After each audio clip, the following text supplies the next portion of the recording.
നിൽക്കുന്ന ചെടിയുടെ പേരാണ് ഏലച്ചെടി.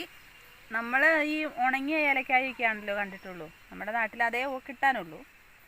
ഇത് നല്ല പച്ച ഏലക്ക ഉണ്ടായിരിക്കുന്നതാണിത്. ഇത് പഴുത്ത് കഴിയുമ്പോൾ പറിച്ച് സ്റ്റോറിൽ കൊണ്ടുപോയി ഉണങ്ങി വരുന്നതാണ് നമ്മൾ കണ്ടിട്ടുള്ളത്. മരത്തിൽ നിറയെ ഏലക്ക ഉണ്ടായി നിൽക്കുന്നതാണിത്. ഇത് ഇഞ്ചി വർഗത്തിൽപ്പെട്ട സസ്യമാണ്.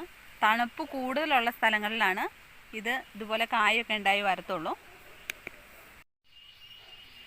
ഈ ചെടി ഭാഗികമായി തണൽ കൂടുതലുള്ള സ്ഥലങ്ങളിലാണ് കൃഷി ചെയ്യുന്നത്. ഇടുക്കി, വയനാട് പോലെയുള്ള സ്ഥലങ്ങളിലാണ് ഇത് കൃഷി ചെയ്യുന്നത്. ഇതിപ്പോൾ ഞാൻ ഇടുക്കി അടിമാലിയിലാണ് ഈ തോട്ടം കാണിച്ചിരിക്കുന്നത്. ഞങ്ങളുടെ ഈ ചാനലിൻ്റെ വീഡിയോസ് ഇഷ്ടപ്പെട്ടാൽ സബ്സ്ക്രൈബ് ചെയ്യാനും ലൈക്ക് ചെയ്യാനും ഷെയർ ചെയ്യാനും മറക്കരുത്.